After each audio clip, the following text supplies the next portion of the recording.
santo, santo. Santo es nuestro Dios, aleluya. Gloria a tu nombre, Jesús. Gloria a tu nombre, Dios. Te adoramos, te bendecimos. Exaltamos tu nombre. Glorificamos tu nombre en esta mañana. Glorificamos tu nombre en esta mañana. Adoramos al Señor en esta mañana gloriosa. Día que nos ha regalado el Señor. Día que ha sido de bendición para nosotros. Dios ha sido bueno con nosotros. Dios ha sido bueno con nosotros. Bueno con nosotros. Si estás conectándote, comparte conmigo para que otros puedan ser testigos de lo que Dios está hablando a nuestros corazones en este día. Comparte. Aquí vamos a tener momentos de reflexión, momentos de entender lo que estamos celebrando hoy, que es en esta semana, que es la Semana Mayor. Y yo quisiera comenzar leyendo una porción de las Escrituras. Porque realmente lo que quiero compartir con ustedes hoy es que debemos entender la cruz. Nuestra vida cristiana no puede fluir si nosotros no entendemos la cruz de Cristo. Y por eso, hace días estoy pensando, debemos compartir cuáles son esos tesoros de la cruz. ¿Qué es lo que Dios en su eterno amor nos regaló a nosotros? Y quiero comenzar leyéndote una porción de las Escrituras que dice de la siguiente manera.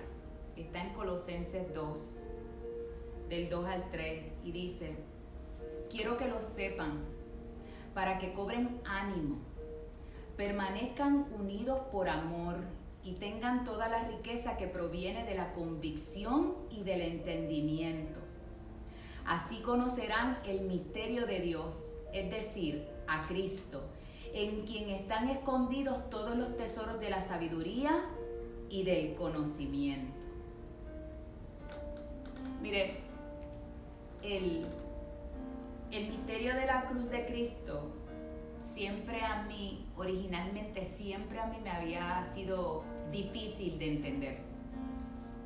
Me había resultado difícil de entender. Y quizás usted se sienta de la misma manera.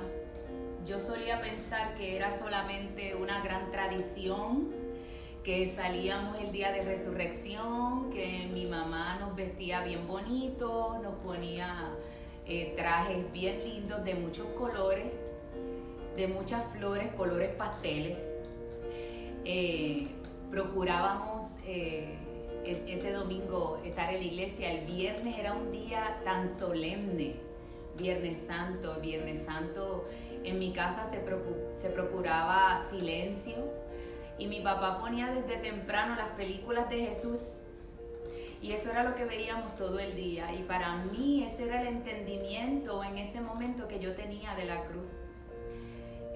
Una vez seguí creciendo, cuando llegó mi vida de juventud, viví un periodo como que, ok, that's fine, gracias Señor por la cruz.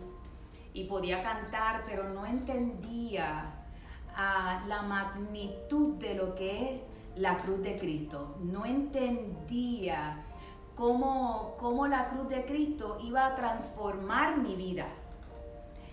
Y tengo que confesarles que no es hasta que decido buscar. Hay una canción que a mí me gusta mucho, que la utilizamos para un campamento, el campamento que tuvimos aquí hace como 2 o 3 años atrás. El campamento se llamó Redimidos. Y la canción que utilizamos es imposible chocar contra su cruz y seguir siendo igual, pues tú lo cambias todo. ¿Qué hay en esa cruz? Y yo hoy quiero compartir contigo, solamente voy a ver unos pocos tesoros de la cruz. Mañana voy a volver a compartir contigo para finalizar los tesoros de la cruz y yo espero que te conectes conmigo mañana a las 11 de la mañana para que estés conmigo en eso. Pero quiero comenzar a hablar de los tesoros de la cruz. El primer tesoro de la cruz, ¿sabe cuál fue, mi querido amado? Que tu pecado y el mío fue cubierto. Ese es el primer tesoro de la cruz. Hubo propiciación. Y yo quiero que tú entiendas estas cosas conmigo. Voy a leer en Levítico 17:11, que dice, porque la vida de toda criatura está en la sangre. Yo mismo se la he dado a ustedes sobre el altar para que hagan propiciación por ustedes mismos, ya que la propiciación se hace por medio de la sangre. Pero oiga lo que dice Primera de Juan 4, del 9 al 10. En esto se mostró el amor de Dios para con nosotros, en que Dios envió a su Hijo unigénito al mundo en propiciación por nuestros pecados. Entonces, con palabras sencillas, propiciar el pecado es cubrir el pecado ante los ojos de Dios de modo que pierda su capacidad de provocar la ira de Dios. Eso es propiciación. Y yo les puedo mostrar, qué lindo, estoy viendo gente que se está conectando y qué lindo poder ver a Norma conectada y poder ver tantos otros. Un saludo, mis amados. Pero, ¿sabe cómo yo puedo explicar esto de la propiciación? Se lo voy a explicar de una manera cruda por la imagen que quiero mostrarles a ustedes. Es como cubrir un montón de basura lleno de gusanos, lleno de pestilencia, lleno de pudrección o pudredumbre. Es cubrir un montón de basura con una costosa pieza de tela lujosamente tejida. ¿Lo entendió? ¿Dónde usted cree que los ojos se van a ir? ¿A dónde usted cree que se van a ir? Los ojos solamente contemplarían el hermoso material y no la repulsiva fealdad de lo que hay debajo. ¿Ok? Por eso, al principio, mediante el sacrificio de animales inocentes, que era lo que pasaba, Dios proporcionó una atractiva cubierta. Eso fue lo que Dios hizo. Dios proporcionó una atractiva cubierta que alejaba su atención de nuestros pecados. Eso fue lo que Él hizo con esos animales. Sin esa cubierta, la justicia de Dios le obligaba a imponer su juicio sobre los hombres, su juicio a la persona que hubiese cometido el pecado. Ahora, estos sacrificios servían solamente como la cubierta temporal. Oiga, era temporal de los pecados para los creyentes del Antiguo Testamento. Pues también hay que añadir que esos sacrificios de animales habían que hacerlos repetitivamente. Cada vez que ellos cometían un pecado, una y otra vez, los israelitas tenían que llevar ese sacrificio, una y otra vez. Pero me gustó lo que leí de un señor llamado Walter Butler, y escribió lo siguiente: un sacrificio animal no podía proporcionar una propiciación perfecta para el hombre caído. ¿Sabe por qué? Porque eran criaturas irracionales, incapaces de pensar de modo independiente, sin sentimiento moral de responsabilidad y sin la capacidad de escoger realizar actos deliberados, como lo es entregar su vida por otro. Eso no lo podían hacer los animales. Eso, entonces los creyentes del Antiguo Testamento murieron en fe con sus pecados cubiertos, pero solo temporalmente, situando su esperanza en el futuro sacrificio de la simiente de la mujer prometido en Génesis. Ellos sabían de lo que Dios había prometido y ellos murieron en fe de que ese sacrificio se iba a dar. Jesucristo fue el único en el universo que pudo calificarse para expiar nuestros pecados pasados, presentes y futuros. Amén. Ahora, cuando Jesús llegó, la solución permanente para tratar el pecado se hizo realidad. Aleluya. Y las escrituras declaran que Cristo es el Cordero de Dios que quita el pecado del mundo. Fue la sangre de Cristo la que se vertió en la cubierta perfecta.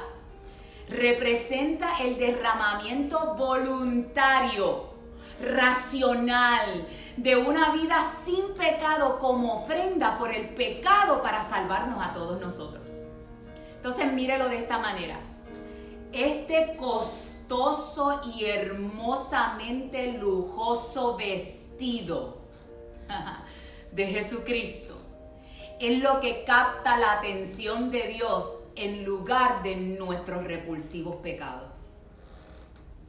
Este es el significado cuando se dice que nuestros pecados están bajo su sangre, mediante el arrepentimiento y confesión de nosotros.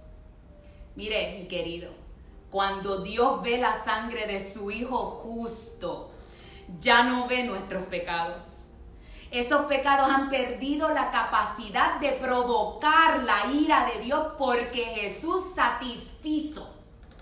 Aleluya, porque Jesús cumplió la ley y la justicia de Dios y lo hizo en la cruz del Calvario por ti y por mí.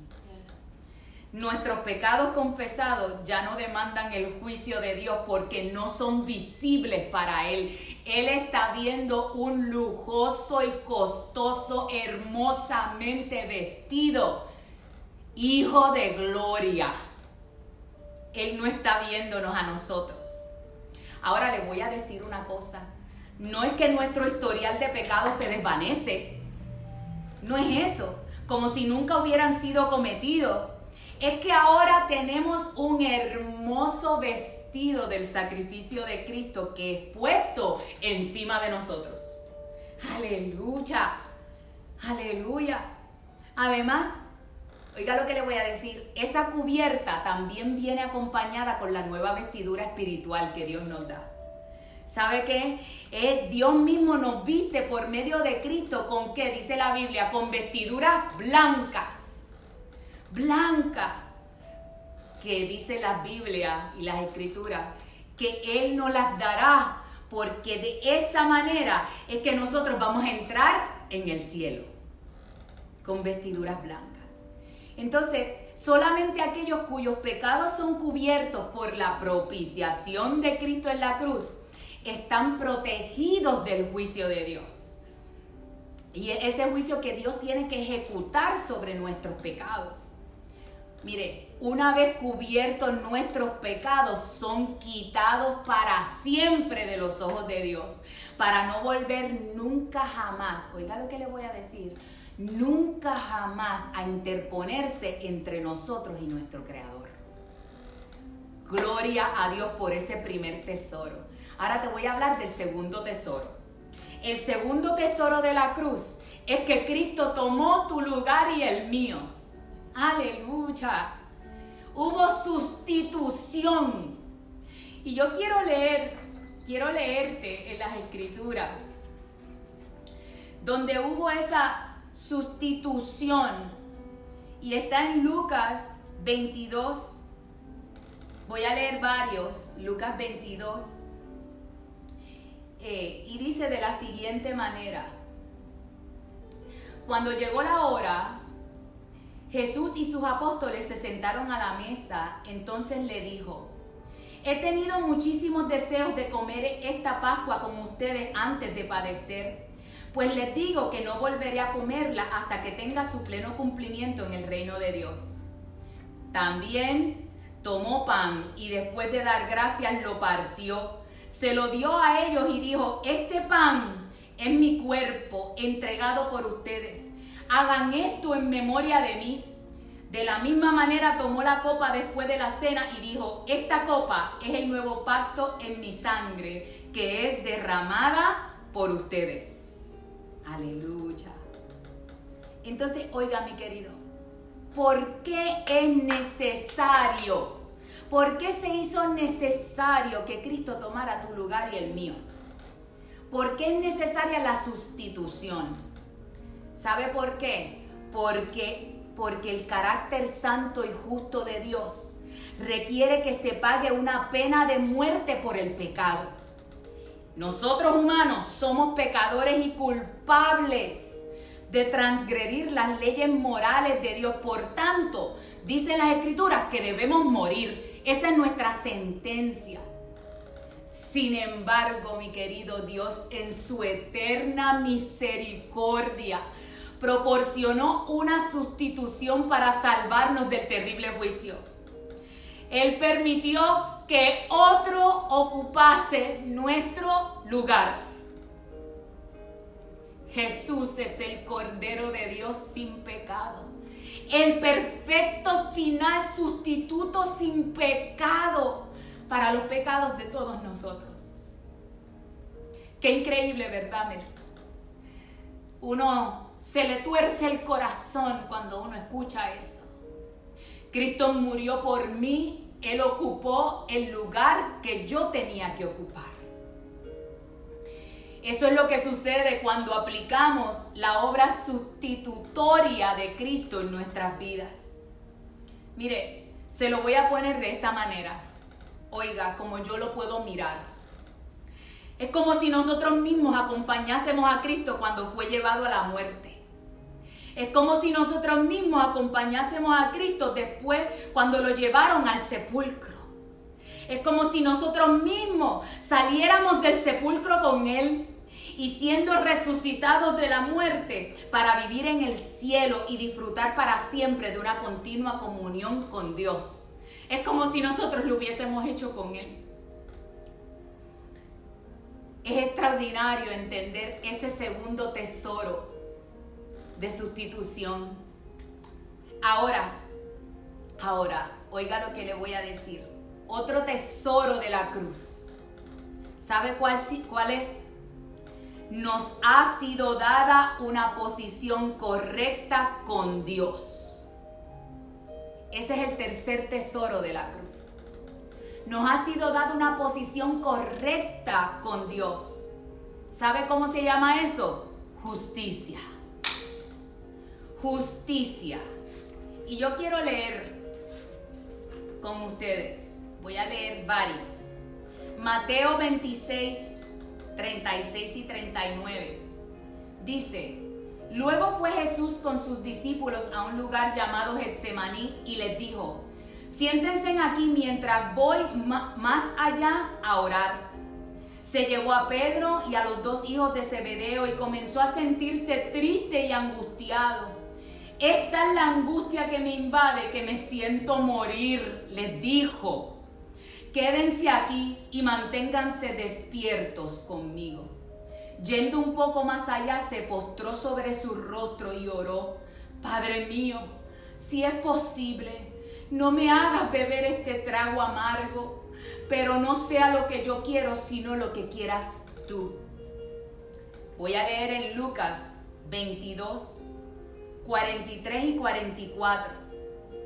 Dice: entonces se le apareció un ángel del cielo para fortalecerlo, pero como estaba angustiado, se puso a orar con más fervor y su sudor era como gotas de sangre que caían a tierra.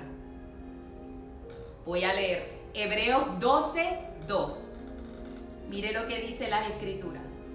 Fijemos la mirada en Jesús, el iniciador y perfeccionador de nuestra fe, quien por el gozo que le esperaba soportó la cruz, menospreciando la vergüenza.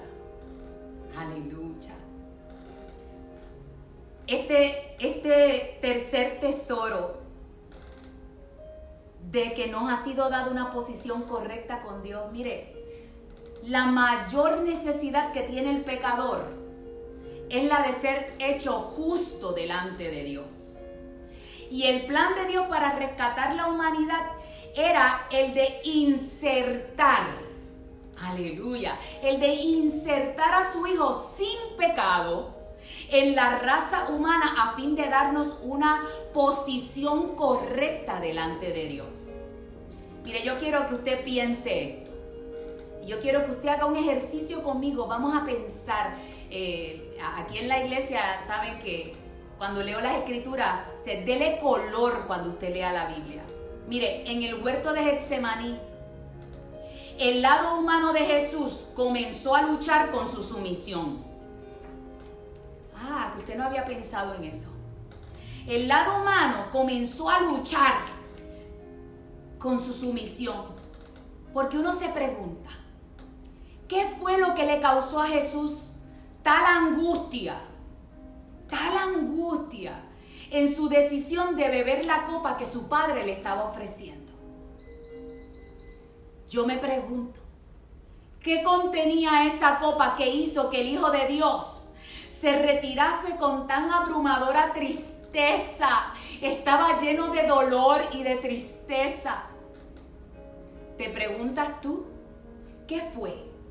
¿Fue la experiencia del dolor físico? ¿Fue el sufrimiento que le esperaba? Mire, Jesús sabía el dolor físico que le esperaba. Él lo sabía. Allí todos lo sabían. Lo que era, él lo sabía. Pero la copa, esa copa que Jesús estaba viendo en ese momento, esa copa contenía algo que Jesús seguramente aborrecía, aún más que el dolor que él sabía que iba a padecer. Recuerda que Jesús, como segunda persona de la Trinidad, Jesús aborrecía el pecado. Mas él, perfecto Dios y hombre, tampoco nunca había cometido pecado. Nunca había sabido lo que era cometer un pecado. Ahora, al tomar sobre él mismo los horribles pecados de toda la humanidad a lo largo de toda la historia, él realmente se hizo pecado por nosotros. Óigame una cosa, algo totalmente contrario a su propia naturaleza. La copa que Jesús tenía que beber estaba envuelta en violencia, en perversiones de los pecados de toda la raza humana. ¿Y sabe qué? De los pasados, de los presentes y del futuro. Mire, al mirar aquella terrible copa, yo me pregunto, ¿qué Cristo vio? Yo quiero leer algo que encontré aquí y quiero compartirlo con ustedes. ¿Qué Cristo vio cuando vio esa copa? Pues oiga, Él vio. 1. Un padre mata a sus 3 hijos y a su esposa de 10 años y después se quita la vida. Hay asesinato en la copa. Miles caen de rodillas y se postran con sus caras en el suelo mientras adoran la imagen de un falso Dios. Hay idolatría en esa copa. Un proséneta seduce y atrapa a un muchacho y le utiliza para obtener ganancia económica en la industria del sexo y el tráfico de seres humanos. Hay esclavitud en esa copa. Una pareja recurre al robo para poder continuar inyectándose agujas en sus venas a fin de pasar otro día sin esperanza. Hay adicción en esa copa. Un hombre casado entra en secreto en la cama prohibida de su prójimo. Hay adulterio en esa copa. Mire, mientras Jesús seguía mirando la copa, él siguió viendo más cosas. ¿Qué vio? Un joven terrorista, suicida, se mete en medio de una multitud en el centro de una ciudad y mata a miles de hombres y mujeres y niños inocentes con una bomba. Hay terrorismo en esa copa. Una mujer seductora atrae a los viandantes para que practiquen sexo por dinero. Hay prostitución en esa copa. El carácter y la reputación de un ministro son dañados irreparablemente por la murmuración y la malicia de alguien. Hay calumnias en esa copa. Un pedófilo secuestra a una niña, la molesta y después la entierra viva. Hay perversión sexual en esa copa. Un conductor ebrio se aleja de un accidente de tráfico, dejando tras de sí los cuerpos muertos del esposo y el único hijo de una mujer. Hay borracheras en esa copa. Mire, más escenas horrendas persisten firmemente en la copa, alimentando todo esto. ¿Qué más había en esa copa? Un hombre que se reúne con brujas en secreto, viendo la luna llena para conjurar espíritus demoníacos e invocarlos para que realicen sus órdenes. Hay brujería en esa copa. Un adolescente se quita la vida causando un dolor indescriptible y duradero a sus padres y a sus familiares. Hay suicidio en esa copa. Un hombre de negocios malversa cientos de miles de dólares de su empresa. Hay avaricia y robo en la copa.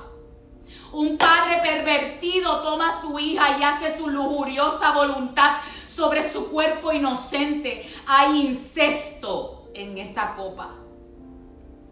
A medida que Jesucristo seguía mirando, mi querido, a medida que Jesucristo seguía mirando fijamente la copa con angustia, con repulsión, más escenas se mostraban delante de él, escenas de violencia, injusticia, opresión, engaño. Y toda esa maldad era tan contraria para la santidad de Cristo y su carácter, que le llenó de dolor, de aborrecimiento hasta lo profundo de su ser. ¿Usted lo pensó? ¿Usted lo ha pensado? Eso era lo que él estaba allí en dolor profundo en el Getsemaní. Sin embargo, aún otro ingrediente mucho peor que todo ese pecado que hemos estado hablando era recibir la ira de Dios y estar separado de su Padre. Mire, Jesús y su Padre habían sido uno, había una perfecta comunión por toda la eternidad. Cristo estaría separado de su Padre al igual que cualquier pecador. Eso lo estaba consumiendo. Dígame usted entonces, ¿le sorprende que Jesús agonizase tanto? Dígamelo usted. ¿Quién puede conocer la profundidad del sufrimiento de Cristo? Le voy a decir una cosa y se la voy a decir bien clara. Nosotros, al ser pecadores, somos incapaces de entender la santidad de Dios. Por tanto, ¿cómo podemos incluso comenzar a comprender el increíble gran sufrimiento que Jesús soportó por nosotros? No lo podemos entender. Y le hago una pregunta. ¿No le parece extraño que el pecado que la humanidad tanto disfruta hace que Cristo se retuerza con horror? ¿Usted no se pregunta eso? Mire, nosotros debemos comenzar a ver el pecado tal como Dios lo ve y despreciarlo como Él lo desprecia. hasta que entendamos lo que nuestro pecado le hizo a Jesús, nosotros no podremos realmente entender lo malo que es el pecado. Hasta que tú no lo entiendas, tú no vas a entender lo malo que es el pecado. Mas déjeme añadirle algo, mi querido.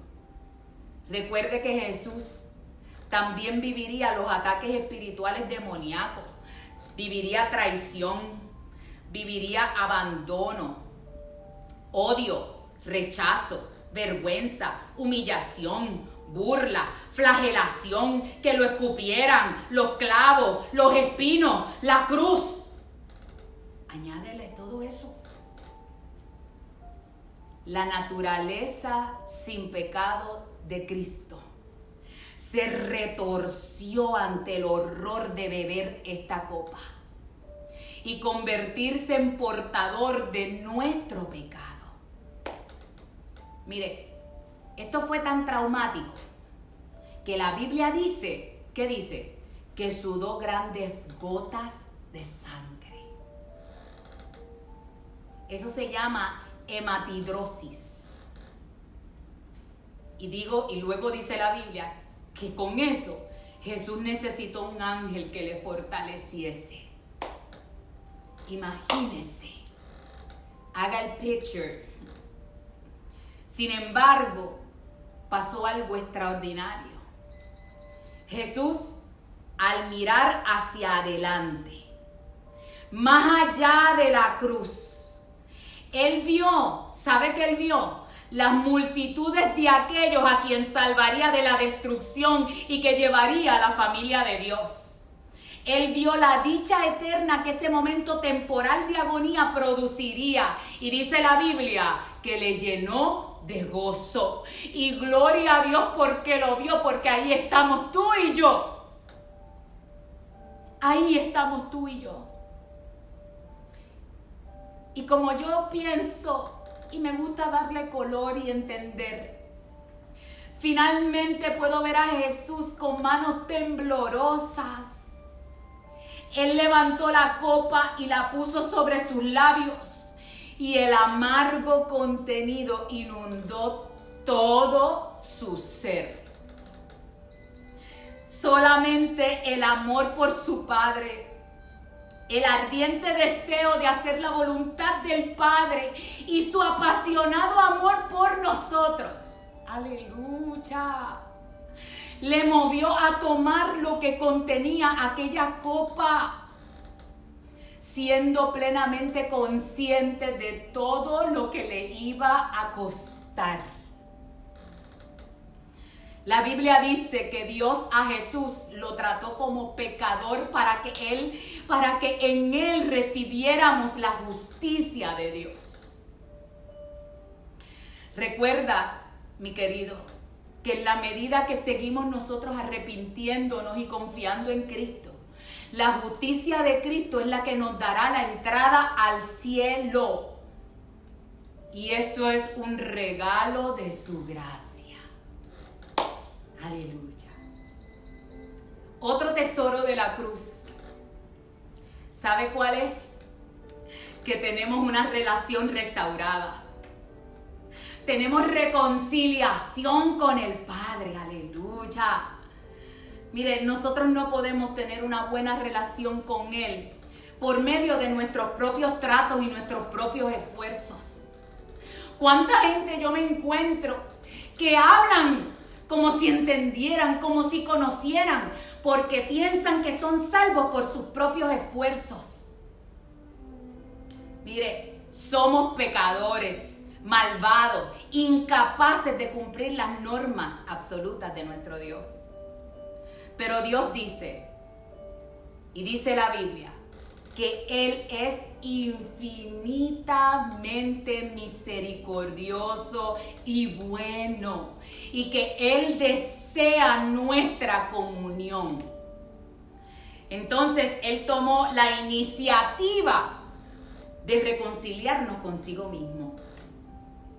Mire, nosotros somos los que necesitamos ser reconciliados con Dios y no Dios con el hombre. Entonces, oiga lo que le voy a decir, mi querido. El tratado de paz entre Dios y el hombre fue firmado con sangre y la sangre de Cristo. Porque dice la Biblia, porque si cuando éramos enemigos de Dios, fuimos reconciliados con Él mediante la muerte de su Hijo, con cuánta más razón, habiendo sido reconciliados, seremos salvados por su vida. Gloria a Dios por esa reconciliación. Sigo. Otro tesoro de la cruz. ¿Sabe cuál es otro tesoro de esa maravillosa cruz? La deuda del pecado fue pagada por completo. Hubo perdón de nuestros pecados. Mire, en la cruz Jesús derramó su sangre por nuestro perdón, pagando la deuda por completo. O sea, es la cancelación completa de las acusaciones que nos habrían llevado, ¿sabe dónde? Al Tribunal de Justicia. Lo que te acusaba. Ahora, oiga, el otorgamiento del perdón de Dios es condicional. ¿Ah? ¿Cómo es? Sí. Ese otorgamiento de perdón es condicional. No se da automáticamente a todos. No. Primero, debemos creer en el derramamiento de la sangre de Cristo y que Él es el único remedio para el pago de nuestra deuda del pecado.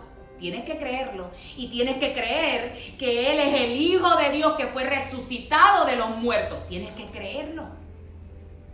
También, unido a esa fe, debe estar el arrepentimiento sincero. Sincero. ¿Qué significa?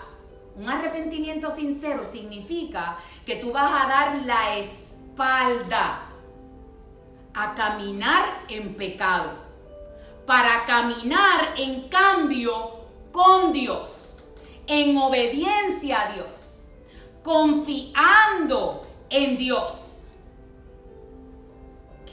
Para caminar en obediencia y confianza con Dios. Entonces, ¿sabe lo que ocurre ahí? Esto es maravilloso, porque entonces ocurre fruto de acuerdo con el arrepentimiento. ¡Aleluya! Ocurre fruto, hay restitución y hay un cambio de conducta. Hay un cambio de conducta. Mas también, ¿sabe una cosa? Debemos recordar que el perdón de Dios depende de que nosotros también perdonemos a otros que nos hayan ofendido. Entonces usted está viendo, mi querido, cómo el perdón tiene condición. ¿Lo ve? Dios, mire, le voy a decir una cosa. Dios no está interesado en tu I'm sorry. Dios no está interesado en eso, en el I'm sorry. Él busca una tristeza genuina, una tristeza piadosa que dé como resultado una actitud diferente y un cambio de conducta. Eso es lo que Dios busca. Ese es el arrepentimiento que Dios busca. Es el acto mismo de arrepentimiento que demuestra una fe tan genuina y certera. ¿Sabe qué? Que provoca un cambio en tu pensamiento y en tu conducta. Gloria a Dios por eso.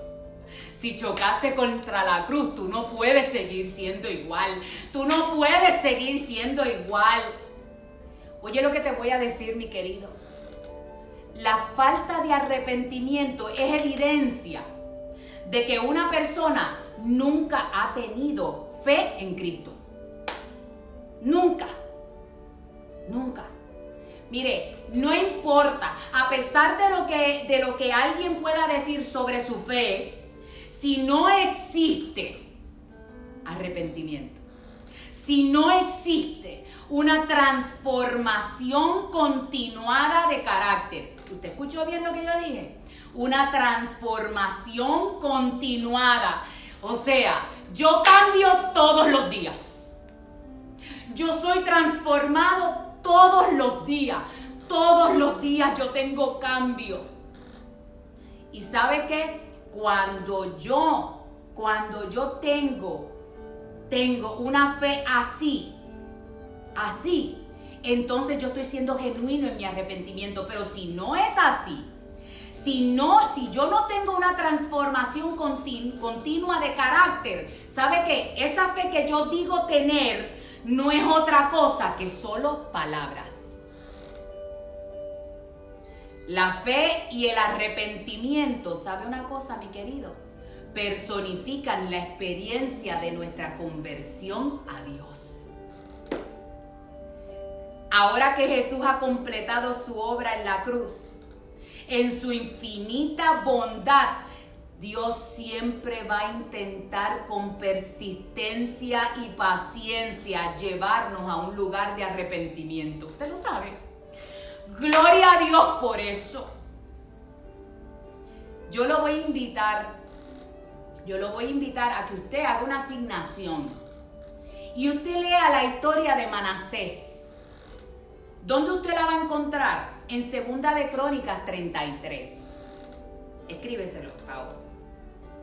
Segunda de Crónicas 33. Yo lo invito a usted a que usted lea la historia de Manasés. Manasés fue el rey número 14 de Judá. Reinó por 55 años. Y yo lo voy a invitar porque la historia de Manasés es una historia de redención, de transformación de un Dios que escucha un corazón arrepentido. No importa lo que haya hecho ese corazón. Así que lo voy a invitar y espero que si usted me escucha, usted después me llame, me escriba, pastora, leí la historia, pastora, y usted sea transformado. Pero gloria a Dios, que el Espíritu Santo sigue convenciéndonos de pecado hoy.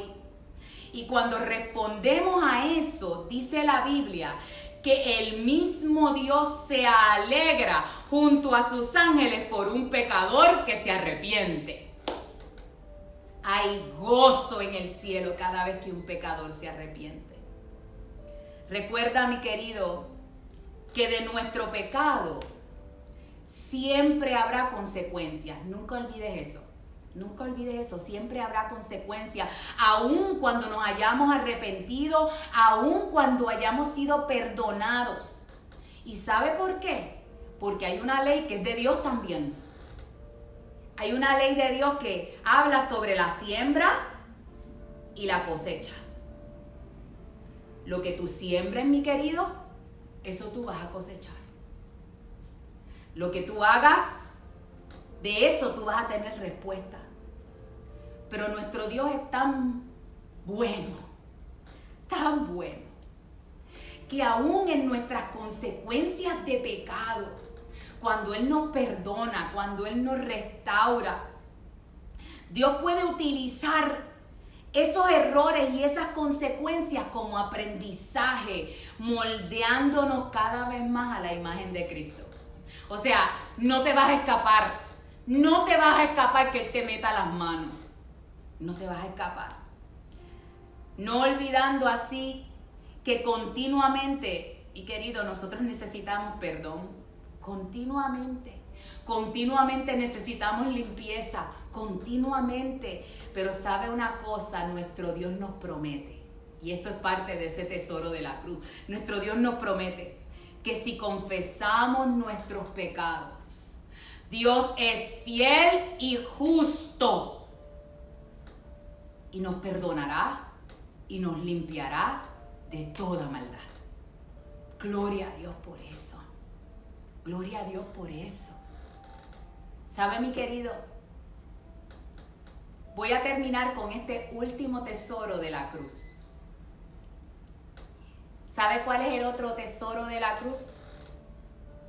Yo no soy culpable. Tengo justificación. Aleluya. Aleluya. Yo no soy culpable. Tengo justificación. Mire, haga conmigo esta escena. Imagine esta escena en un tribunal en el cielo. En el cielo. Digamos que hoy usted no tiene una posición correcta con Dios y se enfrenta a su juicio. Pero que allí, en el momento en que se arrepiente, porque usted está ahí, usted sabe, y usted se arrepiente y recibe a su hijo por la fe como el sustituto por ti, por tu pecado, entonces Dios te da un nuevo estatus delante de Él. Y Dios se levanta y te declara no culpable. ¿Really? No culpable. Y le sitúa a usted, un pecador, en la posición de una persona justa. Se le otorga una relación correcta con Dios. Esto, mi querido, es justificación. Esto es justificación. Ahora, oiga lo que le voy a decir. Justificación no le convierte a usted en justo. Óigalo bien, entiéndalo bien. Justificación te declara justo. Son dos cosas muy diferentes. Cuando Dios le mira, lo único que ve es la justicia de Jesús envolviendo tus pecados. Aleluya. Cuando recibimos este regalo de la obra de Cristo por nosotros, la verdadera fe en Él debería dar como resultado, mire mi querido, debería dar como resultado obediencia en nuestros corazones. Obediencia a la voluntad de Dios debería producir buenos frutos como algo natural que salga de nosotros. Recuerde una cosa, mi querido. Cuando nosotros entendemos estas cosas, cuando nosotros recibimos este regalo de la obra de Cristo por nosotros, que comienza a fluir en nosotros esa obediencia a la voluntad de Él, que comenzamos a producir esos frutos, tenemos que recordar que esos frutos algún día serán recompensados por Dios. Ahora, siempre debes de entender que esos frutos no te harán ganar una posición correcta delante de Él. Él es el que te da la posición correcta. Tú tienes los frutos porque tú estás reaccionando en una verdadera fe, reaccionando a ese regalo maravilloso de Cristo en la cruz del Calvario. Y tú entonces como resultado te das en obediencia, te das en voluntad a Dios y produces buenos frutos. Produces buenos frutos. Me gusta, escuché un himno y una partecita de un himno que dice: nada en mis manos traigo, simplemente a tu cruz yo me aferro. No hay nada que tú hagas, mi querido. No hay nada. Nada. Aférrate a la cruz de Cristo. Aférrate a la cruz de Cristo. El sacrificio de Cristo es lo que hace posible nuestra justificación. Voy a terminar diciéndote dos cosas. Dos cosas. Detrás de mí, yo no sé si usted lo puede ver bien, está la cruz. Las dos partes de la cruz tiene dos partes. Dos. Las dos partes de esa cruz simbolizan esto mismo que yo les estoy hablando. La parte vertical de la cruz representa la altura de la santidad de Dios, que nosotros pecadores no podemos obtener. No lo podemos obtener. La parte horizontal de esa cruz representa la interminable longitud del amor de Dios que llega hasta todos nosotros. Aleluya. La crucifixión de su Hijo en 2 maderos como nuestro sustituto, permite que Dios nos perdone sin rebajar sus estándares. ¿Usted escuchó bien? Lo voy a decir otra vez. La crucifixión de su Hijo en 2 maderos como nuestro sustituto permite que Dios nos perdone sin rebajar sus estándares, que misericordiosamente nos imputa la justicia de Cristo a la vez que sigue siendo Él justo. Yo no sé, mi querido. Es maravilloso poder entender los tesoros de la cruz. Los tesoros de la cruz. Cada vez que yo pienso en esto, mi corazón se llena de tristeza, pero se llena de una alegría. Yo no soy merecedora, pero por su gracia, por su misericordia, Él decidió enviar a su único Hijo para sustituirme, para restablecer mi relación para con Dios, para hacerme no culpable, para darme justificación de mi pecado, para pagar mi deuda completa y otorgarme perdón. Eso hizo Dios. Eso hizo Dios. Esos son los tesoros de la cruz. Mire, mi querido, y son muchos más tesoros de la cruz. Yo te invito a que mañana, en este Viernes Santo, te unas conmigo otra vez. Saca un momentito. Regálame 30, 40 minutitos para que podamos descubrir los otros tesoros. Porque hay un tesoro de sanidad. Hay un tesoro de que Él nos hace familia de Dios. Hay un tesoro de que Él nos da salvación eterna. Hay un tesoro que Él nos da misericordia. Y hay un tesoro que nos da acceso directo a Dios. Así que mañana yo te voy a invitar a que tú te unas conmigo y vayamos a esos tesoros de la cruz. Yo voy a terminar haciendo una oración por ti. Yo sé que he hablado mucho, pero yo te invito a que tú vuelvas y escuches esto otra vez. Después, en la noche, vuelve y siéntate y escucha para que esto quede grabado en tu corazón. Ora conmigo, mi querido. Ora conmigo. Señor Dios, cuán agradecidos estamos de ti, Señor. Agradecidos de tu cruz maravillosa, Dios del cielo. Gracias por ese tesoro eterno que tú nos das en la cruz.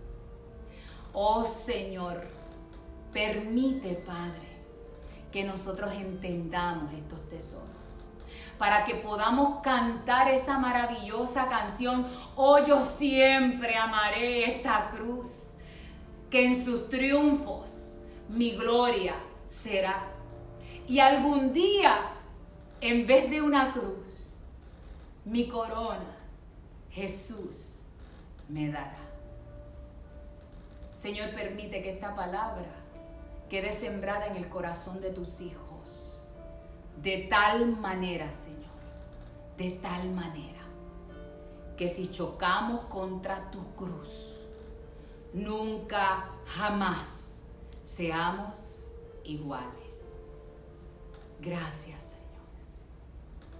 Te bendigo, mi querido. Gracias por compartir conmigo este momento de los tesoros de la cruz. Dios te bendiga. Te saluda tu pastora Sonia de la Iglesia Un Ministerio Sanador, Misión Tampa. Dios te bendiga.